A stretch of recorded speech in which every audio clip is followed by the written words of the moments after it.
Welcome to the Man of Recaps. This is all the Marvel movies leading up to Avengers Infinity War. The Marvel Cinematic Universe begins with Iron Man 1. Tony Stark is a billionaire genius weapons developer. One day he's captured by terrorists, and so he builds himself a prototype Iron Man suit, busts on out of there. He realizes that Stark weapons are falling into the wrong hands, so he decides to stop making weapons and instead make an Iron Man suit. He goes over there, fights all the terrorists, but his partner was the one selling to the terrorists, so he builds his own Iron Man suit. These two have a fight. Long story short, Iron Man wins, and he's like, screw secret identities, I'm Iron Man. Then Nick Fury comes up, Sam Jackson, he's like, I'm building the Avengers, stay tuned for that later. The Incredible Hulk, a generic Hulk backstory, you know it. Bruce Banner, blasted with gamma rays, when he gets angry, turns into the giant green rage monster. He's played by Ed Norton in this one, and he spends the movie looking for a cure, which he fails at, trying to control his anger issues, which he moderately succeeds at, and trying to bang his ex-girlfriend Liv Tyler, which he does succeed at, but she never comes back again, so it doesn't matter. Anyway, the military's trying to catch him, so they inject this one guy with the Hulk serum, but it backfires, and he turns into the Abomination.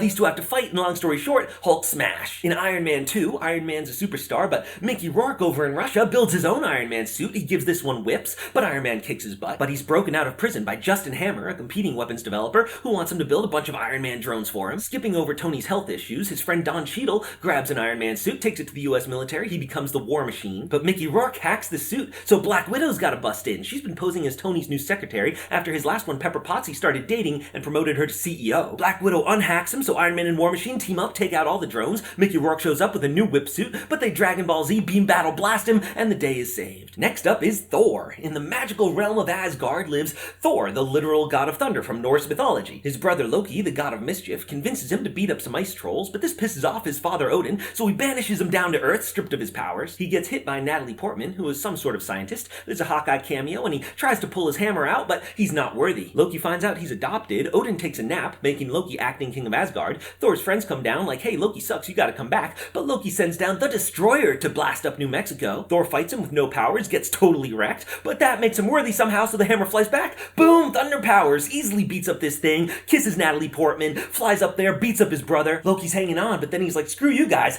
I'm out. And Odin wakes up from his nap like, oh, what'd I miss? Next is Captain America. Steve Rogers wants to fight in World War II, but he's a super wimp, but he's got a lot of heart, so scientists are like, hey, we're gonna use you, inject you with the super steroids. Boom! Captain America! Meanwhile, this Nazi finds the magical blue cube, uses it to make laser guns, and he's like, yeah, screw Hitler, hail Hydra. He also did some super steroids, but it backfired, and he's got the Red Skull. Oh. Agent Peggy Carter, working with Captain America, long story short, they fall in love, and he meets Iron Man's dad, Howard Stark, who builds him his vibranium awesome shield. So Captain America fighting Nazis, but on a train mission, his best friend Bucky falls into the snow. Oh no! Red Skull's got an army of laser guns and this plane with the super laser nuke on it, so Captain America busts on there, beats him up. Red Skull picks up the Tesseract, and it like disintegrates him or transports him into another dimension or something. Autopilot's too strong, only way he can go is down, so he crashes into the Arctic, where, in modern times, he's found. They defrost him, and Nick Fury's like, yo, welcome to the future, motherfucker. Now it's the Avengers. S.H.I.E.L.D. found the magic cube, so they do some science on it, but boom, open up a portal, and Loki shows up. He's got a cool new scepter, uses it to brainwash Hawkeye, takes the cube and gets out of there, so Nick Fury's like, yo, assemble the Avengers. We got Iron Man, Captain America, Black Widow goes to find Bruce Banner, who's now played expertly by Mark Ruffalo, and they all hang out on this flying aircraft carrier. Loki's doing Loki things, but they bust in and beat him up. Thor comes in, though, grabs him, he's like, yo, brother, you can't conquer Earth, not cool. But Iron Man and Thor fight because they've never met before, so Loki's captured, but Hawkeye's still brainwashed, comes in there, boom, explosion, makes the Hulk out, so Thor has to fight the Hulk. Black Widow unbrainwashes Hawkeye, and Agent Coulson dies, although he comes back in the TV show. Now in New York, Loki's opening a portal to space where an army of jet ski riding aliens come in. They also have space whales, so the Avengers assemble. Boom, bang, pow, beat up all the aliens. Hulk grabs Loki, bam, puny god. Iron Man grabs a nuke, throws it through the portal, blows up the alien mothership. Luckily, all the aliens were connected to its Wi-Fi. They take Loki to space jail, and after the credits, we see Thanos. Who's that? He's gonna be big later. Iron Man 3. There's a new terrorist called the Mandarin. Tony's like, yo, come at me, bro. So he does, blows up his house. Tony gets in his suit, though, flies away, but Iron Man's out of battery. He leaves it with this kid while he goes old school style, but the Mandarin turns out is just an actor. The real bad guy is Guy Pearce, who's got some complicated plan involving fire powers. So Tony's suit's still charging, but then he remembers, oh, I've got like 1,000,000 suits in my garage, and they're all remote controlled. So he has a fight with Guy Pearce where he switches suits a bunch of times, and dumb story short, he wins. Now it's Thor. THOR, Dark World. So like, the Dark Elves had the super powerful ether, but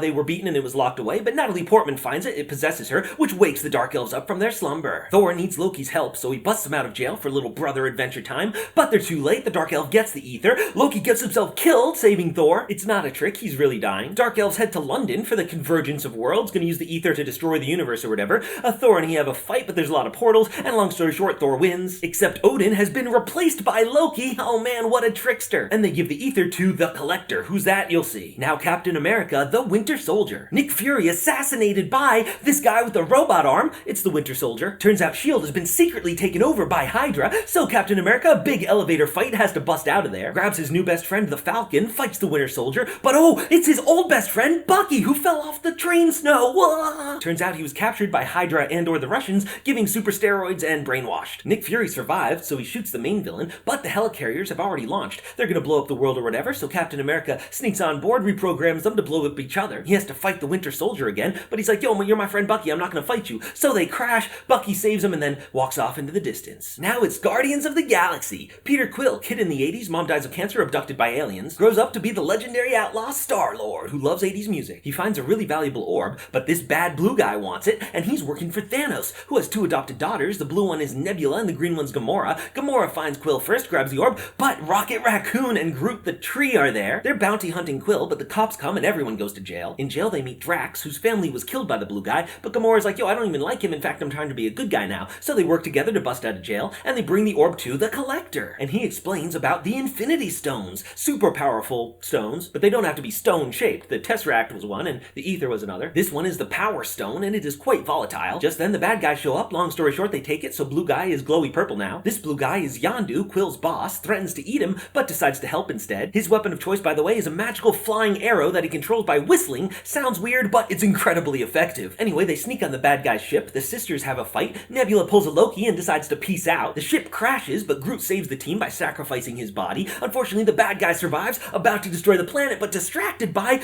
Peter Quill challenging him to a dance-off. While he's distracted, they knock loose the Power Stone, Quill grabs it, and they hold hands together, control it, blow up the bad guy. They have to give it to Yondu to sell it, but they gave him a fake, and instead they give it to the Nova Corps on Xandar, if that means anything to you. And Groot survived! He's baby Groot now, so cute! Now Avengers, Age of Ultron. The Avengers on a mission tracking down Loki's scepter at this Hydra base where they also have the Super Twins. Quicksilver's super fast and Scarlet Witch is psychic, but they get the scepter, realize they could use it to create artificial intelligence. Tony Stark's like, yo, let's make a super robot to save the world. But Ultron's like, I've got a better idea, I'm gonna destroy the Avengers. He recruits the Super Twins and goes to see this arms dealer who's got a bunch of vibranium. Vibranium is the super strong metal that Cap's shield is made out of, and it's only found in the African nation of Wakanda, so watch out for this guy in Black Panther where he might be missing an arm. Anyway, the Avengers show up, but Scarlet Witch messes with their minds, including Bruce Banner, so he hulks out, starts rampaging the city, and Iron Man has to come in with the Hulkbuster armor, which is mostly effective. Ultron finds a scientist like, hey, take this vibranium and mix it with human flesh to build me a body. Also, inside Loki's scepter is an Infinity Stone, the Mind Stone. He puts that on there just for some extra seasoning. Super Twins realize Ultron's gonna destroy the world, so they turn on him, become good guys. The body's flying off. Long story short, the Avengers get it. It's like, hey, let's destroy it. Tony's like,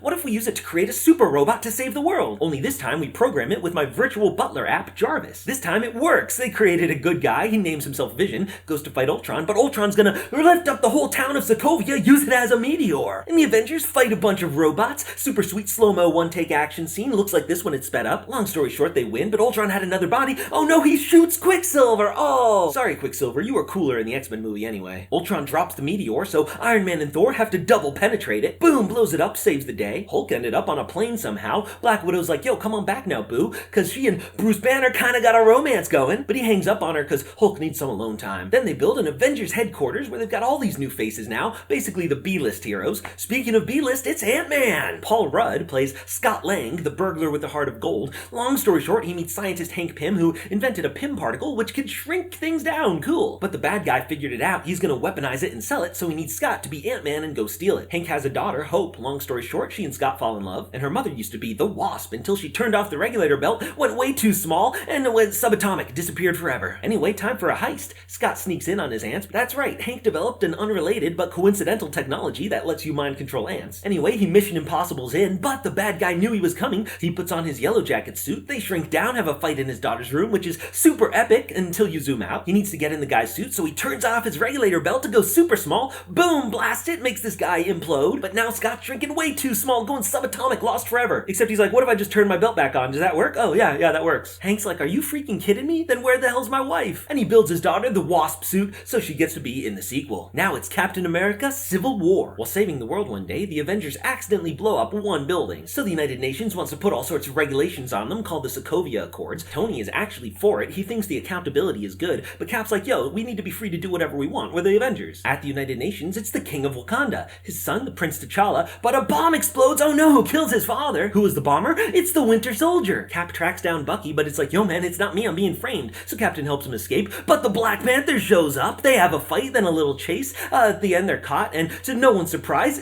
Black Panther is T'Challa. Bucky goes to super jail, but the guy interviewing him isn't real. He's an imposter with the book of brainwash phrases, so he says the kill command, and boom, busts out of there, starts fighting everyone. Cap's gotta flex this helicopter down into the river to unbrainwash him. They want to track down the bad guy, but Iron Man shows up. He's like, yo Cap, you're breaking all the rules, you gotta come in. And he's got an ally, it's Spider-Man! Oh, he made it! You know Spider-Man, it's Peter Parker. We skip right over his origin story because we've seen it 100 times. But now all the superheroes have chosen a side, and it's a superhero civil war! Yeah! Highlights, Ant-Man can grow super big, and War Machine, he gets blasted and oh no, he falls really hard! Oh, he survives, but he is legitimately very injured. Anyway, Cap and Bucky tracking the bad guy. Iron Man's doing it too, realizes they may be right, calls a temporary truce, but when they get there, they play the security video of when Tony Stark's parents died in a car accident, but it wasn't an accident, it was an assassination carried out by Bucky! Cap's like, yo man, he was brainwashed, it doesn't count, but Tony's like, no, I don't care. So these guys have a big fight, Bucky gets his robot arm blown off, and in the end, Cap powers down the Iron Man suit, and he's like, yo, forget this, I'm retiring. So at the super jail, where they're holding all the heroes that sided with Cap, Cap shows up to bust him out, and then he goes to hide out in Wakanda. Now it is Doctor Strange. Dr. Stephen Strange is a rock star surgeon, but one day gets in a car accident, and oh, his hands, his surgery career is over. He goes to see this guru that he heard can heal him, and she's like, yeah, I can heal you by teaching you magic. Whoa, acid trip through the cosmos. He's like, yeah, teach me magic. Luckily, he's a fast learner because of all those years of med school. But there's an evil wizard with some generic evil plan. He attacks the sanctum, and Doctor Strange has to defend it with the cloak of levitation. Long story short, they have a fight in the movie Inception, and then the guru comes down, but she gets stabbed, and she's like, oh, Doctor Strange, you gotta lead the wizards now. He stops by to rekindle his relationship with ex-girlfriend Rachel McAdams, so when he gets to the place, the bad guys have already won. Luckily, earlier, he snagged this magic necklace that lets you turn back time, so he's doing that. Then he has to fly into the dark dimension where he meets Dormammu. He's like, yo man, leave Earth alone. Dormammu's like, I'm just gonna kill you immediately. But Doctor Strange comes right back. What's up, bro? I use this necklace to create a time loop. You're trapped in this moment with me for all eternity. So Dormammu kills him an infinite number of times.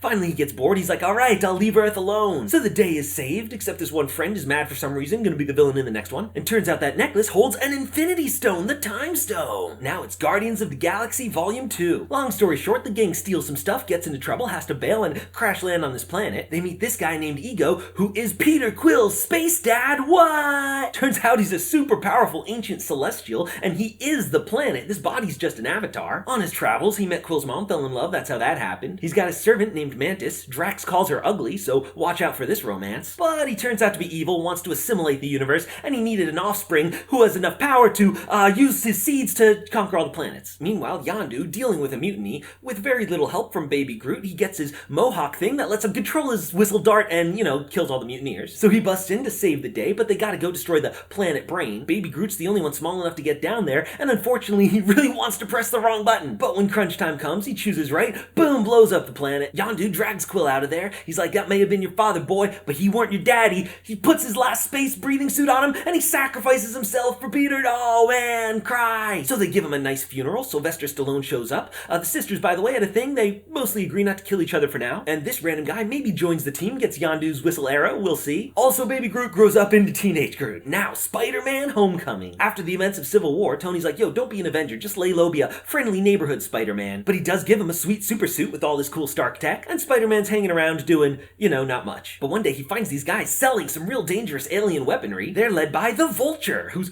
called that because he's a scavenger of alien weaponry, right? He drops him, Iron Man's gotta save his butt. He's like, yo, just stay out of this, be safe. But Spider-Man doesn't listen, and next time Vulture splits in half this fairy, Spider-Man can't hold it together, so Iron Man's gotta come save his butt again. It's like, okay, kid, give me back the suit. You're grounded. So Peter Parker asks his crush to Homecoming. Turns out her dad is the Vulture, though. What a coincidence. He's planning to steal a plane of Tony Stark's where they're transporting a lot of dangerous stuff. So when he flies up there, Spider-Man tags along, they have a fight on the roof, crash the plane. Vulture beats him up, but as he's flying away, his wings were damaged. Oh, he explodes! Spider-Man runs in there and Forrest gumps him to safety. Tony's like, hey, you did exactly what I told you not to, and it all worked out. You want to be a real Avenger? And he's like, yeah, man, that'd be cool, but I gotta finish high school first. I'll see you after college. But he does get the cool super suit back. Now it's Thor Ragnarok, literally the best movie ever made. Thor is hanging out with Satan, whose plan is to cause Ragnarok and destroy Asgard. Thor's like, well, let's just put a stop to that right now. Movie over. But when he gets back to Asgard, Odin's acting real weird. He figures out it's his brother Loki. There's a funny cameo by Doctor Strange. Then they find their dad Odin over in Norway. He's like, sorry, my sons, I'm dying. Also, you have an older sister named Hela, who is the goddess of death. So Odin dies and Hela comes out looking hella fine. Thor tries to hammer his sister, but she puts a stop to that and breaks his hammer. No! They teleport out of there, but she follows, kicks them out of the Bifrost, and Thor crashes down on Trash Planet. He's picked up by sexy drunken scavenger Valkyrie and brought before the Grand Master. He's gonna make Thor fight as a gladiator. Loki's there too, but he doesn't really want to help. So Thor gets a sweet haircut, and he has to fight the champion, who is the Incredible Hulk. What? Yes, I know that guy. But Hulk wants to fight, so these two duke it out. Long story short, it's kind of a tie. Thor gets the story on how Hulk crash landed here after Age of Ultron. So Thor goes down there and plays the Black Widow message, which makes Hulk turn back into Bruce Banner. He's like, oh man, hey, did we beat Ultron? And it's like, oh buddy,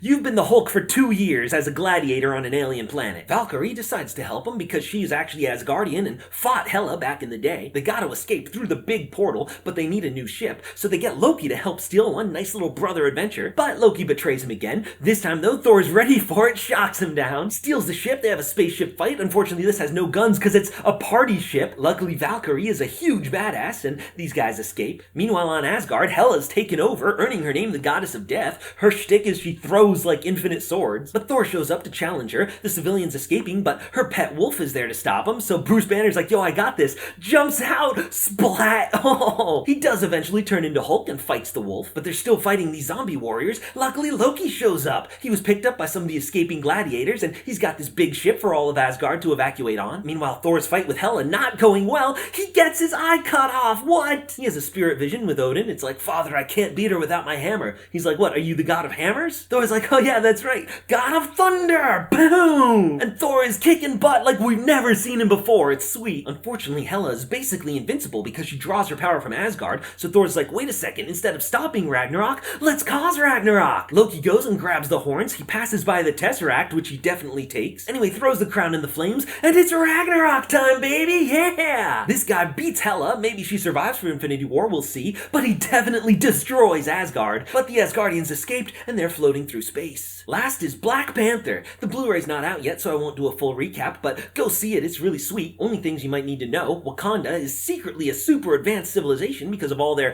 vibranium, and the Black Panther gets his powers by eating this flower, which also lets him talk to his ancestors, so the Soul Stone might be somewhere in Wakanda. So that's it, you're ready for Infinity War. Thanos gonna be coming for the stones. Quick recap: Loki's got the Space Stone, Collector's got the Reality Stone, Xandar has the Power Stone, the Vision has the Mind Stone, and Doctor Strange has the Time Stone. Maybe Wakanda has the Soul Stone, we don't know yet.